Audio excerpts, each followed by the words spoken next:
Hello, welcome to part 4 of the video looking at the history of Arion Games. So in the last video we looked at how the Advanced Fighting Fantasy RPG really took us on from being a producer of paper miniatures and a few ancillary RPG products to a full-blown RPG publisher. And really, once we had that AFF, once we had the success of AFF, everything else started to build on that. And one of the other big lines we do is Maelstrom Domesday. I have a copy of the book there. So Maelstrom Domesday arose out of the original Maelstrom RPG. We had published it. We'd published the companion, which added some extra rules in that we thought were missing. We did the fantasy companion because that seemed, like a good idea. Taking the core system and using it for something else. And I wanted to take that on. I wanted to move forward with the Maelstrom system. So I did contact Alex and said, am I okay doing this? And he said, yep. He said, fine to do a rewrite. He said, but keep the original Maelstrom book so that firstly, there's a reason for people to buy it, because if I took that and redid it as a new Tudor system, the original book become obsolete, and there's no way I wanted to do that. I respect that book and him too much. So we decided actually instead to do something new with it. So we took the base system, stripped it right back to the 10 stats, the basic combat system, the basic magic system, etc. But then we thought, actually, what are the issues that we want to fix in this rewrite? And so there are a few system error, a few system issues and so on, minor stuff mainly. But what we then wanted to do was we wanted to have something built into the system that gave you a reason to play it. Now, what I mean by that is one of the few criticisms I've heard about the original Maelstrom book is it's a great system, ahead of its time, revolutionary, etc. The one thing, though, that is missing is a reason behind what the characters do. You might have a noble and a baker and a beggar and a mercenary and a servant or a priest or something. What are they doing travelling the roads of Tudor England together? Why are they travelling the roads? And it can be quite hard to shoehorn that all together. But equally, what do they do? Are they, mortal superheroes righting wrongs, like so many sort of D&D-ish type characters are? Are they just trying to survive? Are they rogues? Are they? It's a bit hard to say because the original book is more of a framework than a sort of game. And I think obviously at the time that was pretty normal. You look at something like the original RuneQuest. You go on a RuneQuest, but there's no real guidance on what you do. Whereas nowadays, a lot of games are very, very, very specific, very laser focused. You are this type of character. You do this in this way. This is what you're trying to do. These are your rewards. These are the type of character you have, and so on. So I wanted to go down that type of route. So I thought, well, I don't want to do Tudor, and I'm a bit of an amateur historian, and I love the Anglo-Norman period. I know quite a lot about it. I've got a lot of books about it. I've been to lots of archaeological sites, historical sites, castles, etc., and it's something I'm absolutely fascinated by. So I thought, right, let's go for Anglo-Norman England. And of course, what do you do? Well, one of the things about Maelstrom is you've got magic. But you've got magic much more in a folklorish sense than in a D&D-ish sense. You haven't got fireballs and flight and polymorphing and so on. You've got the chance of things happening, changing. So I wanted to keep it quite realistic, but I wanted to edge in that little bit of supernatural. And of course, the quite obvious way of doing this is almost an X-Files type game.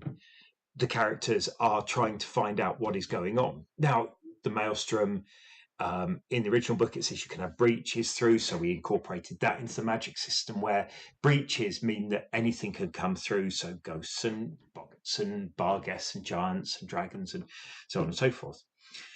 But I also wanted to focus on the characters. So in Maelstrom, if you are a mercenary, you have been a mercenary for, say, 7 years or 10 years or whatever it might be. You have these abilities, +2 to your damage, or 3 to damage, 2 to your armor, etc. That's it. What it doesn't really allow you to do is get that very granular type. So 2 mercenaries are going to be pretty much the same character. What I wanted was something a bit more fine-grained. So how do we make characters different? Well, what we do is we take that, say, 10 years of mercenary, and we split it up into 5 lots of 2 years, or 3 lots of 3 years, or something like that. And hence the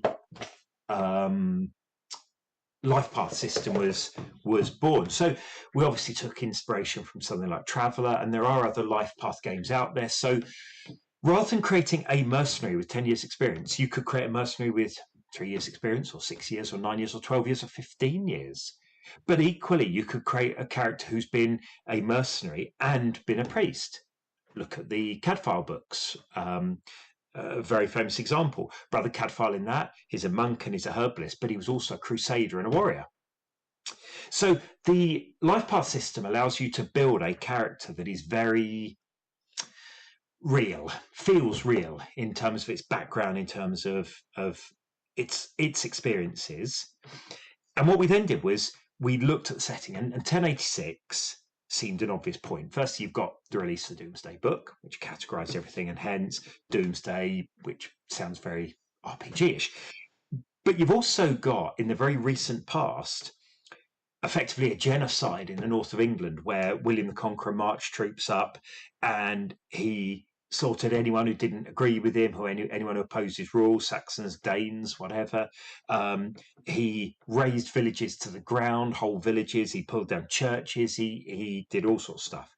And what they did was it led to a huge amount of resentment in the north against the rule of the Normans. But the Normans were still very strong. So I thought, well, the north of England is perfect. Now, obviously, I live in the north of England, so I live in Yorkshire. I have lived in York. And so York and surrounding area seemed perfect for it. I was actually living in a small village, and it had a Saxon church in it, built in 740, I think it was. And that church would have seen the events of the Domesday book. It would have seen the events of 1086 and so on. So we've got very specific characters with a history. We've got and we've got it a very specific setting, York, 1086. And it always amazes me. I go to games conventions and people say, now this game, I'll hold up the book and I say, yeah, this is not like AFF. AFF is a framework. You could do lots of things with it. This, you are normal people who have had a supernatural experience and are now working for the Normans as investigators in the York area in 1086.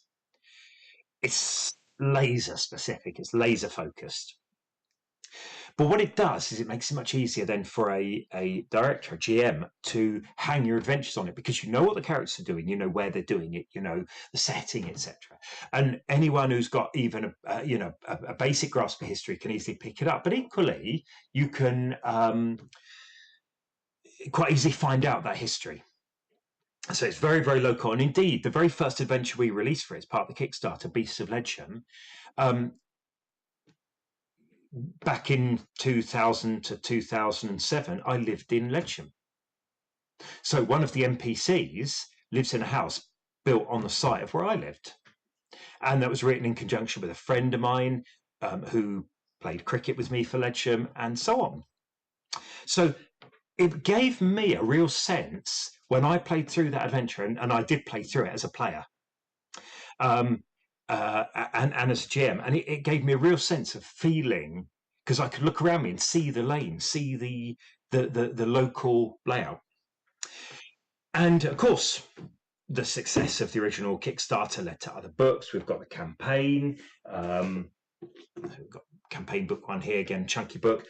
And book 2, and that takes you through from 1086 to 1189. And it's more than 100 years of adventuring, which again gives you that difference in power level going through that. And I've talked about that on other videos. And going forward, what I would like to do is publish both a Domesday Crusades book, which describes the Third Crusade, I think it is off the top of my head, where King Richard in 1189 goes off on crusades, and then adds another 50 years of adventure that brings into play the Holy Land, because I think that would be fascinating. And what that would mean is you could potentially have characters born in about 1040, so who experienced the conquest, and their descendants are finishing this series of adventures in something like 1230. So you've got nearly 200 years of sort of character family history as part of that character. And that's what this book is all about, telling a story. And we built on from that. You know, we did Maelstrom Rome, we did Maelstrom Gothic, which is a Victorian one. And again, I'm a huge fan of Victorian ghost stories. M.R. James, I've got some books of ghost stories on the shelf here. And actually, I remember the moment the idea for this came into my mind. I was watching TV and this came on. Oh, where are we? The Living and the Dead. Absolutely brilliant program. And it is about someone, he returns from London to his family manor, but there's all sorts of ghosts and hauntings and strange things going on. And I thought, that's Maelstrom Domesday in the Victorian period. I could write that. So I did. And again, it's a slightly different field to Domesday, because you've got trains, you've got cameras, you've got various technologies that you don't have in Domesday. But it is part of the same feel. And again, what this has done is it's expanded our repertoire. So we had AFF, which is generic fantasy. And I know it's got a very specific feel, a very specific UK feel, but it's generic fantasy. Stellar Adventures is a toolkit game. You can play Mad Max, or you could play Aliens, or you could play StarCraft, or you could play Rogue Trader, or 40k, or you could play Star Wars or Star Trek or Traveller or whatever with Stellar Adventures. Both that and AFF are quite generic games that you could play all sorts of different types of adventures with, whereas Domesday is laser focused. And so we started to expand. And what I'm going to talk about in the next video is the other smaller lines that we've done, which have got far fewer books. Domesday, we've got 20-something books in the line. We've got the Manor book and the Northrop Moors and Adventures and some PDF adventures and so on.